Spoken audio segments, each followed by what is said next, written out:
Dalam upaya mendorong partisipasi pemilih pada pemilu dan pilkada 2024 mendatang, Komisi Pemilihan Umum Kota Makassar dan Sulsel menggelar sosialisasi setiap pekan. Kali ini, KPU turun sosialisasi dengan menyasar jemaat Gereja Katedral pada Kamis 4 Agustus.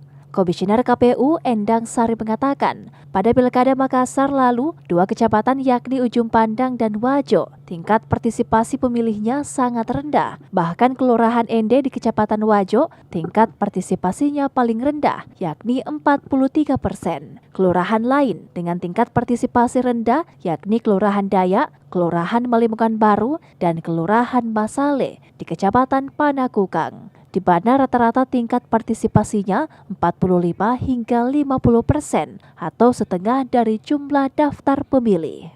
Anggota KPU Makassar, Divisi 1 Sosialisasi, Pendidikan Pemilih, Partisipasi Masyarakat, dan Sumber Daya Manusia ini menyebut salah satu penyebab dari rendahnya partisipasi pemilih di daerah tersebut karena dipengaruhi karakteristik dan kondisi geografis di mana Kelurahan Ende, Daya, dan Masale menjadi pusat bisnis di Kota Makassar, pertokoan, dan jarang rumah penduduk, dan kalaupun ada, menjadi eksklusif karena susah ditemui atau sibuk bekerja. Kita menyasar tokoh agama, kita menyasar komunitas agama, rumah-rumah ibadah, kemudian nantinya juga kita akan menyasar kampus, kita sedang fokus di kampus, kemudian kita akan masuk ke sekolah-sekolah, kampus to school, kemudian kita juga akan menyasar komunitas, kita akan menyasar kelompok perempuan, pemilih pemula, pemuda, kita akan menyasar semua itu. Jadi program kami memang saat ini sambil tahapan verifikasi sementara jalan,